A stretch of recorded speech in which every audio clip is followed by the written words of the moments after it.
오늘 설교 본문은 고린도전서 11장 23절에서 26절입니다. 하나님의 말씀 봉독하겠습니다.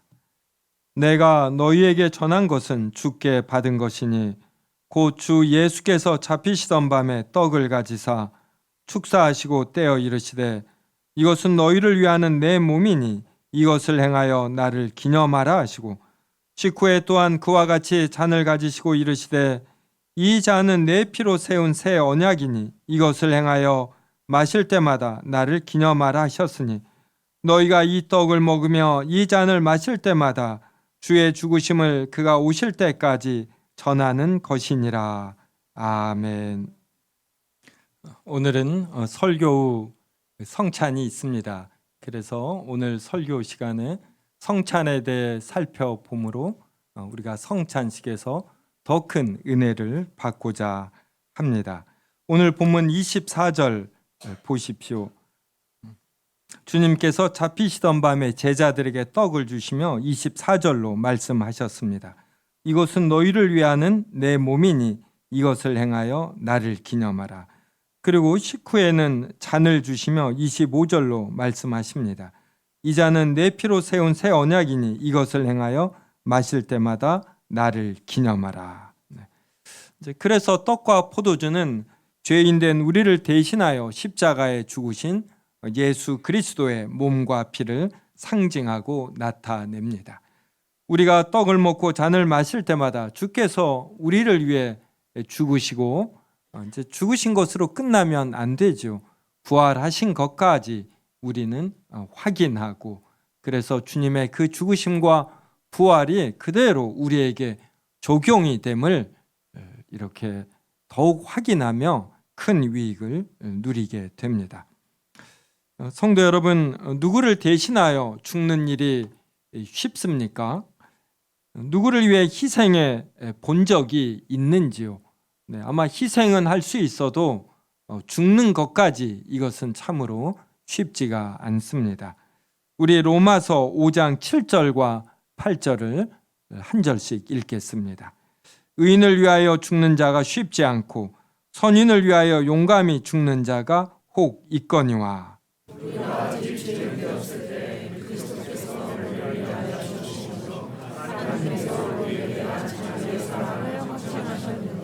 네. 7절에 보면 의인을 위하여 죽는 자가 쉽지 않고 선인을 위하여 용감히 죽는 자가 혹 있다. 그러니까 의인이나 선인, 이 사람들은 어떤 가치가 있지 않습니까? 그래서 이렇게 의인과 선인을 위해서 죽는 사람이 가끔은 있습니다. 그런데 죄인된 사람을 위해서 죽는 사람이 있을까요? 죄인된 사람을 보면 죽어 싸다, 죽어 마땅하다, 이러한 마음이 들지 이 죄인된 자를 위해서 죽는 자는 없습니다. 근데 로마서 5장 8절 보면 우리가 아직 죄인 되었을 때에 그래요. 이 말은 우리를 위하여 누군가 죽는다면 이러한 가치가 없다, 저 사람을 위하여 죽을 필요가 없다, 이제 이런 말이 있을 정도로 우리가 아직 죄인 되었을 때 그리스도께서 죽으신 것입니다.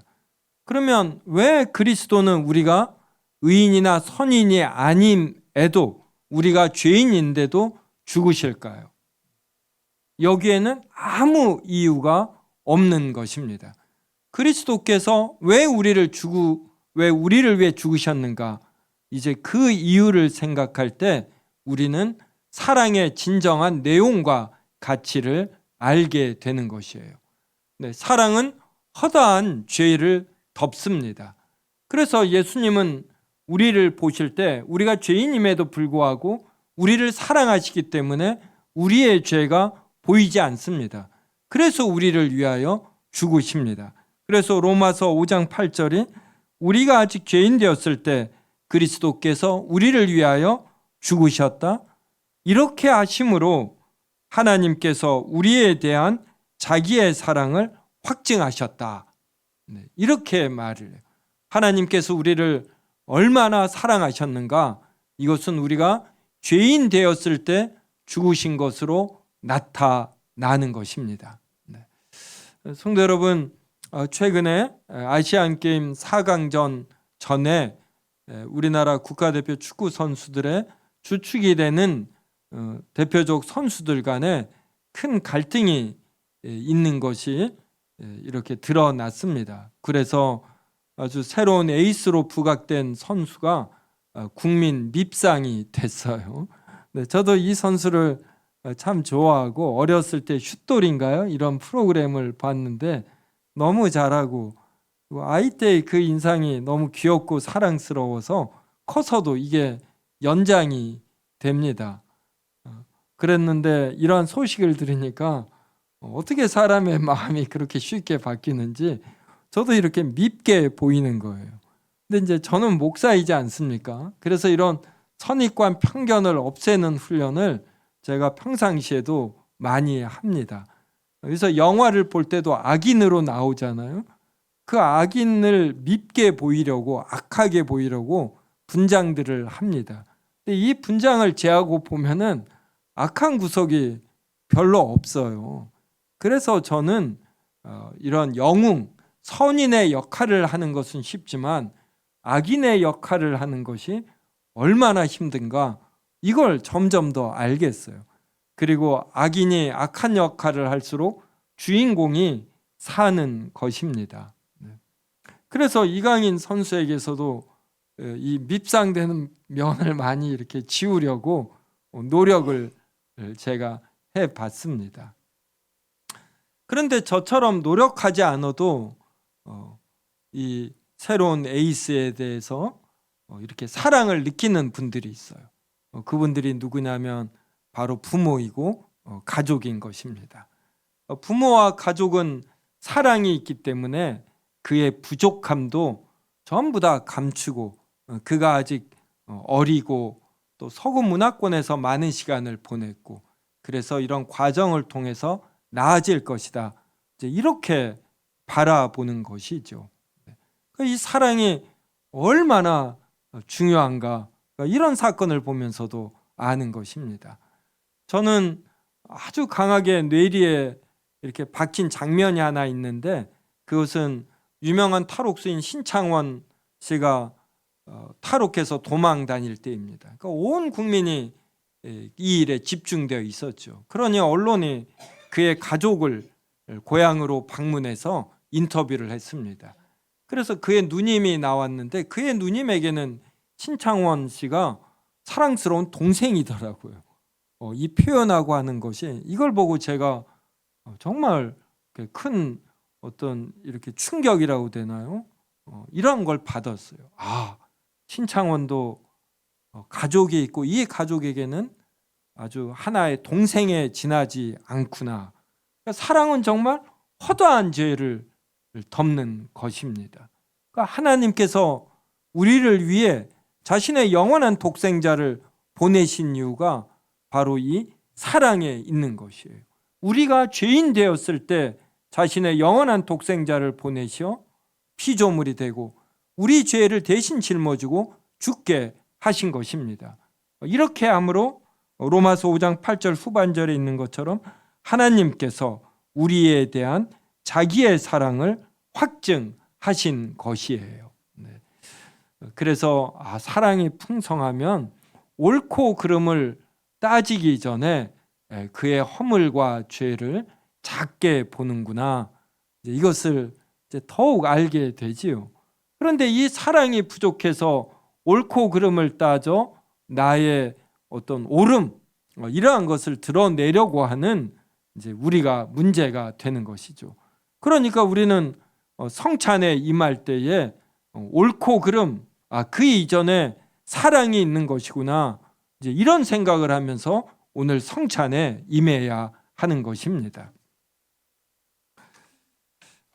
빌립보서 2장 5절부터 8절을 한 절씩 읽겠습니다.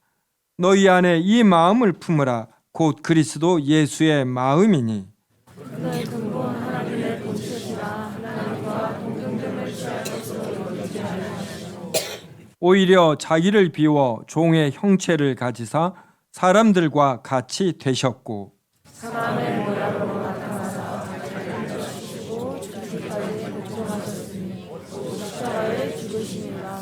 네.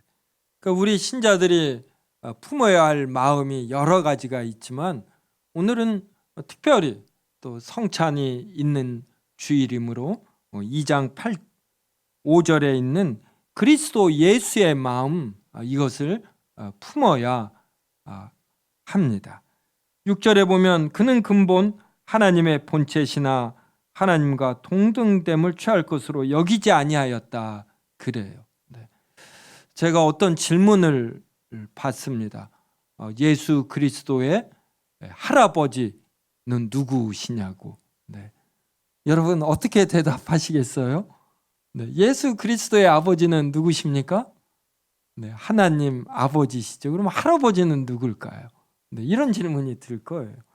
이거에 대한 답은 육신으로는 이제 예수 그리스도의 부모가 요셉과 마리아이지 않습니까? 그러니까 요셉의 아버지가 할아버지가 되지요. 하지만 어떤 신성에 있어서는 우리가 요사이 많이 듣는 소리가 인성이잖아요. 인성. 어떤 실력 이전에 인성이어야 한다. 그러니까 이 사람의 성품이라고 할까요? 속성, 이것이 올바로야지 된다 이 말이에요.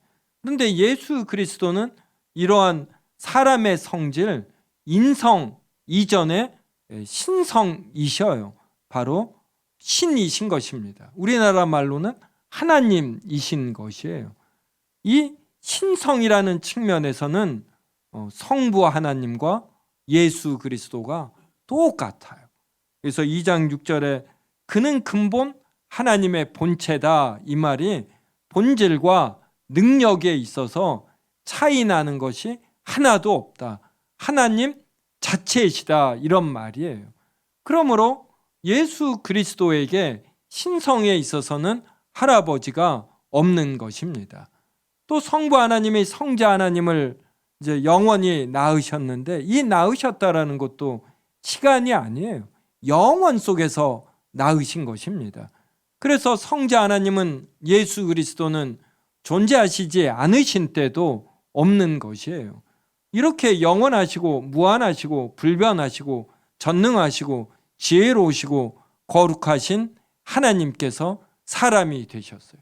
성부 하나님과 동등됨을 취하지 아니하신 것입니다. 이것을 빌립보서 2장 7절이 이렇게 말해요. 자기를 비워 종의 형체를 가졌다. 여기서 종의 형체라는 것은 바로 인성을 취하셨다 이 말이에요. 무한하시고 영원하시고 불변하신 분이 자신이 만든 피조물이 되었습니다. 이게 바로 종의 형체예요. 신성이 인성을 취하셨다 이 말은 단순히 어떤 모습으로 변장했다가 아니라 정말 무한히 낮아지신 것입니다. 그래서 사람들과 같이 되셨고 그 다음에 8절 보셔요. 사람의 모양으로 나타나서 자기를 낮추시고 낮추신 것이에요. 그리고 죽기까지 복종하신 것입니다. 그래서 십자가에 죽으신 것이에요. 우리가 이러한 마음을 품어야 하는 것입니다. 그런데 지금은 어떤 마음을 품으라고 합니까? 우리가 공기와 햇빛 없이 살 수가 없습니다. 우리는 늘 햇빛과 공기의 영향 속에 있습니다. 그런데 공기와 햇빛만큼 우리가 피하지 못하는 것이 무엇이냐면 문화예요. 문화. 우리는 늘 뉴스 속에서 드라마와 영화와 그리고 유튜브 속에서 삽니다. 그래서 이것들의 영향을 늘 받아요. 햇빛과 공기의 영향을 늘 받듯 우리는 문화의 영향을 받습니다. 그러면 지금 이 시대의 문화의 주요한 코드가 무엇입니까? 그것은 자기 결정권이고 행복 추구권이고 과잉 금지 원칙이에요. 내가 스스로 알아서 결정을 하겠다. 그래서 나의 행복을 추구하겠다. 그러니 뭘 하지 말라는 이러한 금지의 말 이런 거 하지 말라. 너희만 거룩한 것이 아니라 나도 거룩하다. 모세를 향해서 대적한 사람들이 이렇게 표현하지 않았습니까? 모세, 아론, 너만 거룩하지 않고 우리도 모두 거룩한데 왜 너만 나서느냐? 그러니까 모세가 너희가 화로를 가지고 와라. 그래서 누가 거룩한지 하나님께서 분별해 주실 것이다. 이렇게 말을 했죠. 모세가 이렇게 말한 것은 하나님께서 내가 뛰어나서가 아니라 누군가 이스라엘을 지도할 지도자가 필요해서 나에게 능력을 주셔서 나를 지도자로 삼으신 것뿐이다. 이러한 면에서 나는 거룩하다. 너에게 어떠한 능력이 있을지 모르지만 하나님께서 너에게 이러한 일을 맡기지 않으셨으므로 너는 지금 그 자리에서 어떤 제사에 관계된 일을 하는 레위 지파의 직분으로 만족하고 기뻐하라. 이러한 의미인 것입니다. 그래서 우리가 이 세상을 살아가는데 정말 우리가 지녀야 할 것은 성경이 말하는 태도이지 문화가 말하는 태도가 아니에요. 지금의 문화는 자신의 생각과 자신의 욕구를 거침없이 표현하라고 말합니다. 이러한 것들을 속에 놔두면 다 스트레스가 되고 심하면 공황장애, 우울증으로 이어지니 이러한 것들을 거침없이 표현하라. 이것이 현대 문화의 코드예요. 아시안컵 4강전에 벌어진 일, 이러한 일이 예전에 우리나라에서 가능했겠습니까? 예전에는 선배가 후배들을 너무 구타해서 문제였지, 언론이 표현하는 것처럼 하극상 같은 게 정말 드물었어요. 유럽에서도 이 일에 대해 취재하면서 이렇게 표현을 합니다. 이것은 문화의 차이가 아니라 인성의 차이라고. 그런데 지금 어떤 드라마나 유튜브 전반적으로 흐르는 것이 우리의 전통 문화를 강조하고 이것을 멋지게 표현하는 것도 있지만 더 많은 비율로는 자기의 생각 그리고 자신의 현재의 기분, 욕구들을 거침없이 표현하는 형태로 나타내기 때문에 우리가 알게 모르게 이러한 영향을 받고 있습니다. 그런데 신자가 된다라는 것은 이러한 문화의 영향에 우리가 편승하는 것이 아니라 하나님의 진리가 계시된 성경이 무엇을 말하는가, 이것을 따르는 것입니다. 그래서 때때로 현대 문화의 어떠한 것은 성경에 맞기도 하지만 어떠한 것들은 결정적으로 틀리기도 합니다. 그럴 때 우리는 이것들에 역류해야 하는 것이에요. 그래서 우리가 우리의 생각과 견해와 욕구를 지혜롭게 그리고 겸손하게 표현하는 건 매우 중요합니다. 쓸데없이 안에 갖고 있을 필요는 없죠. 하지만 자신을 높이기 위해서 다른 사람 위에 군림하려는 자세로 자신의 생각과 욕구를 강하게 표현하는 것, 이것은 성경이 지지하지 않습니다. 빌립보서 2장 8절처럼 사람의 모양으로 나타나사 자기를 낮추시고 죽기까지 복종하신 것, 이것을 성경은 우리에게 가르쳐요. 이러한 그리스도 예수의 마음을 우리가 품으라고 성경은 말하고 있는 것입니다. 성도 여러분, 오늘 설교 후에 성찬식이 있습니다. 바로 이 성찬에 임할 때 우리가 품어야 할 자세가 이러한 예수 그리스도의 마음입니다. 오늘 설교를 들으며 그리고 성찬식에 임할 때에 지금까지 선포된 이 내용을 우리가 품으려고 강하게 노력해야 합니다. 우리 안에 내주하시는 성령께서 우리의 혈기, 우리가 무엇을 접할 때 바로 즉각적으로 나오는 우리의 성향이 있지 않습니까? 이것을 다시 한번 생각하면서 이것이 타인을 사랑하는 행위이고 나를 비우는 행위인지 이렇게 생각하게 해달라고. 이렇게 하는 것이 어렵지만 내주하시는 성령께서 우리로 부드럽게 해주시고 우리로 잠잠케 해달라고 이렇게 간절히 기도하며 설교를 들으셔야지 되고, 그리고 성찬에 임해서 떡과 포도주를 먹을 때 이러한 자세로 임해야 합니다. 그러하지 않고 그냥 이것을 건성으로 들으면 우리의 신앙은 그냥 우리의 어떤 교양이 되어버리는 것이, 신앙은 절대로 교양인이 되는 것이 아닙니다. 자신의 욕구를 좀 부드럽게 표현하는 그 정도가 아니라 자신을 부인하며 남의 이러한 필요에 맞출 줄 아는 그러한 자기 비움이 반드시 있어야 합니다.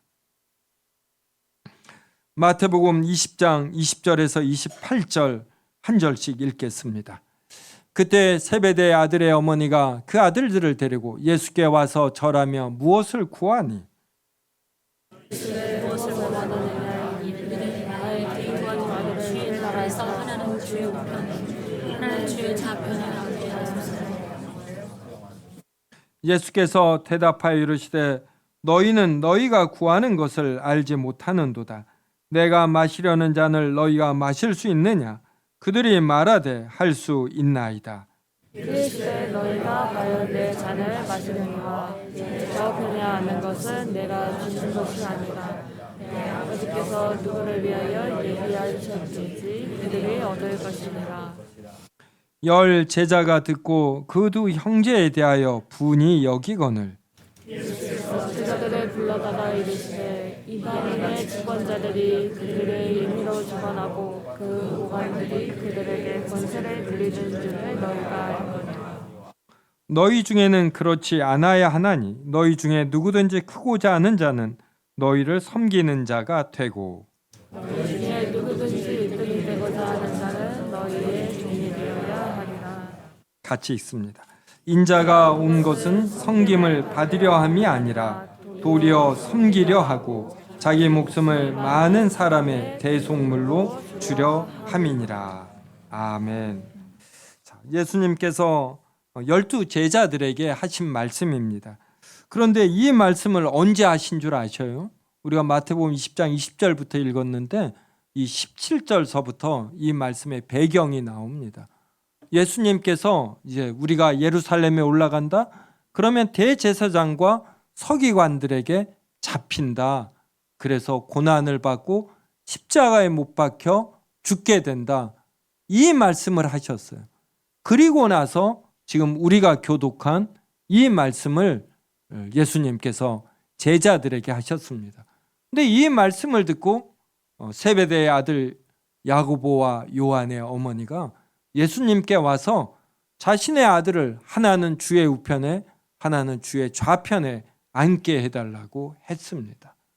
그러니까 사람들은 예수님이 무슨 말씀을 하셔도 이 말씀이 진정으로 의미하는 바 이것을 듣기보다 자신이 갖고 있는 생각 속에서 예수님의 말씀을 파편적으로 듣는 것입니다. 그래서 예수님은 지금 죽으러 예루살렘에 올라가서 십자가에 못 박혀 죽으신다라고 이 말씀을 하시는데 예수님의 제자들은 누가 더 크냐라는 논쟁에 빠져버립니다. 성도 여러분, 지금 우리 눈앞에 무엇이 있습니까?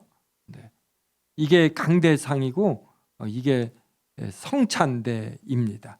그래서 장로교, 개신교에서는 이 두 번째 있는 이게 강대상이 아니라 원래는 성찬대예요. 그런데 강대상으로도, 그러니까 말씀을 전하는 용도로도 이렇게 겸용해서 사용하죠.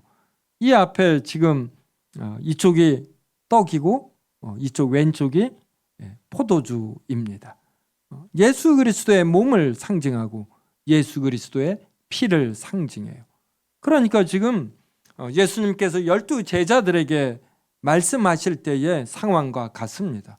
예수님은 12 제자들에게 예루살렘에 올라가 대제사장들에게 잡혀 십자가에 못 박혀 죽으신다고 말씀하셨어요. 그리고 이것을 나타내는 떡과 포도주가 지금 우리 앞에 있습니다. 그러므로 우리도 지금 이 설교를 들으며 성찬에 임하며 내가 어떻게 하면 더 높아질 것인가, 더 클 것인가, 이러한 생각을 버려야지 돼요. 이것은 본능입니다. 본능.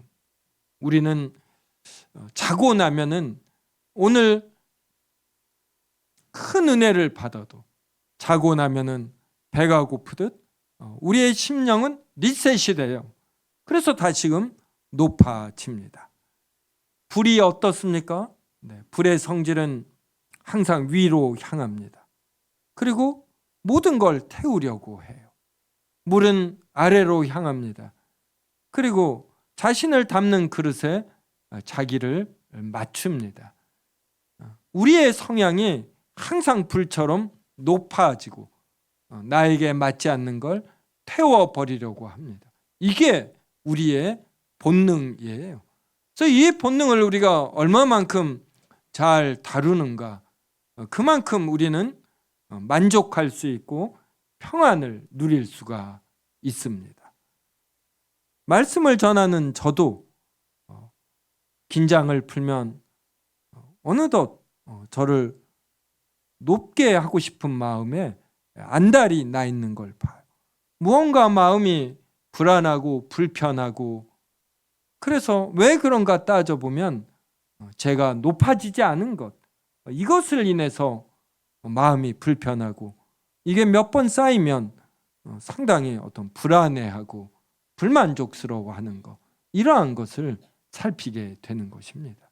그래서 오늘 설교를 들으며 그리고 성찬에 임하며 어떻게 나도 예수 그리스도처럼 나를 비울 것인가, 종의 자세를 가질 것인가, 남들과 견주어 높아지지 않아도 내가 만족하며 감사할 수 있는가, 이 생각을 해야지 됩니다.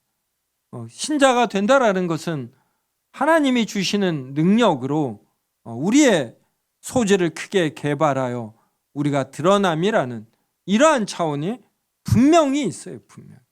그런데 우리는 이렇게 높아짐도 하나님의 영광을 위해서 사용하려고 해야지 되고, 하나님과 사람들에게 진정한 칭찬을 받으려고, 그래서 우리의 소질을 개발하고 발휘하는 것입니다. 이 순서가 바뀔 때 우리에게는 불안과 그리고 늘 긴장이 따르기 마련이에요.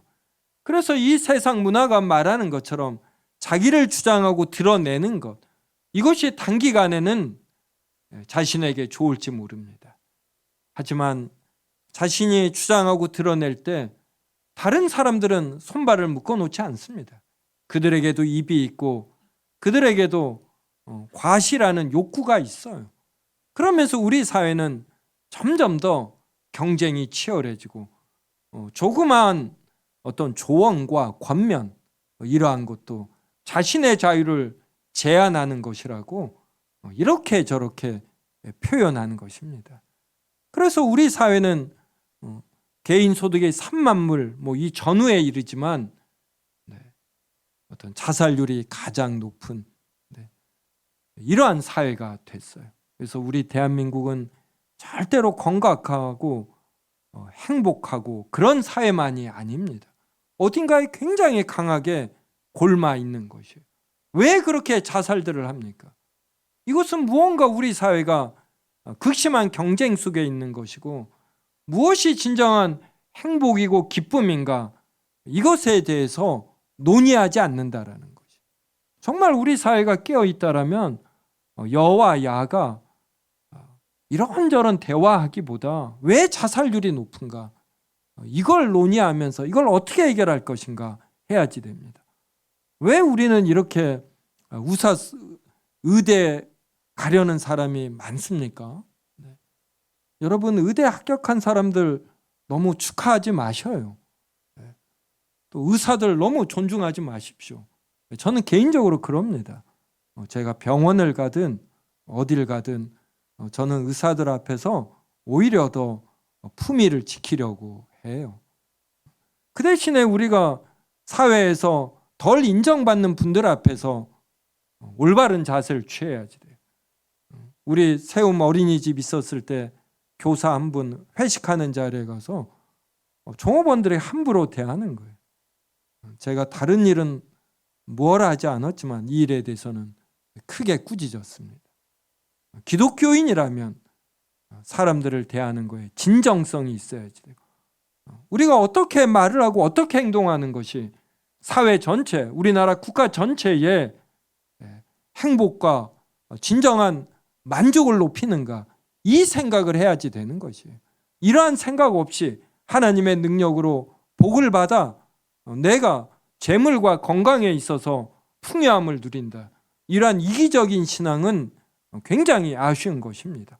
신앙생활 초반에는 이럴 수 있지만 자신을 높이기 이전에 하나님의 말씀대로 생각할 줄 아는 이러한 종합적인 사고 능력, 이러한 것을 길러야 합니다.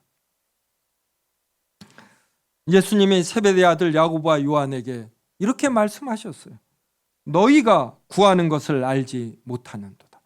내가 마시려는 잔을 너희가 마실 수 있느냐. 예수님의 십자가에 못 박혀 죽으신다고 하는데 이것을 이해하지 못하고, 예수님의 제자들은 예수님의 능력을 볼 때 반드시 직권한다고 생각한 겁니다. 그때 가장 높은 1인자와 2인자가 되고 싶은 거예요. 그래서 주님이 마시는 잔을 마실 수 있다, 이렇게 대답을 해요. 얼마나 어리석습니까? 우리가 신앙생활 한다면서 이러한 우를 범할 수 있는 것이에요. 하나님은 누가 높은가, 여기에 관심이 없어요. 누가 자기를 비우는가, 이러한 자가 진정 신앙의 승리자인 것입니다. 예수님은 그래서 크고자 하는 자는 섬기는 자가 되어야 하고, 으뜸이 되고자 하는 자는 종이 되어야 한다. 예수님이 오신 것은 섬김을 받으려 함이 아니고 도리어 섬기려 함이라고 말을 합니다. 우리의 사고를 완전히 바꾸는 것이에요. 섬김을 받는 것이 아니라 섬기려 한다. 그러니까 진정한 자유는 이때 있는 것입니다. 내가 섬김을 받지 않고 섬기려 하고 나를 비울 때, 그때 진정한 자유가 있는 것이에요. 오늘 성찬식 할 때 꼭 이렇게 내가 어떠한 면에서 비워야 하는가, 내가 어떤 면에서 이렇게 높아지지 않고는 못 배기는가, 내가 무엇을 잘했다라고 인정받지 않으면 견디지 못하는가, 이런 걸 생각하면서 깊이 회개하시고 무언가 달라진 이러한 삶이 또 내일부터 이어지기를 바랍니다.